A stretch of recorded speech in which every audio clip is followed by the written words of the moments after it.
দেখো এটা সাদা সর্ষে, কাজু, কাঁচা লঙ্কা, শুকনো লঙ্কা বেটে আর একটা টমেটো পেস্ট করেছি ভালো করে।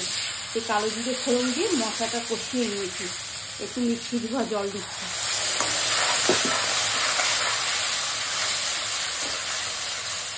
এই ভেন্ডিটাকে ভেজে রেখেছি।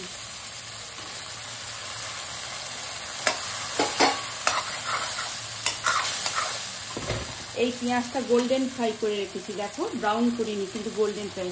এটা ভেন্ডির ডো পেঁয়াজা করছি।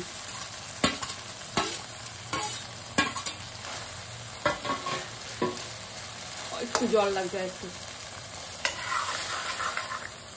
সবটাই দিয়ে দিই।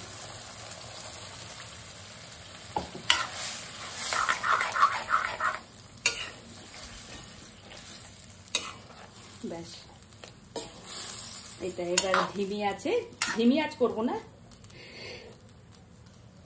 ফোড়নের গন্ধ নাকে ঢুকে গেছে, সরি বন্ধুরা।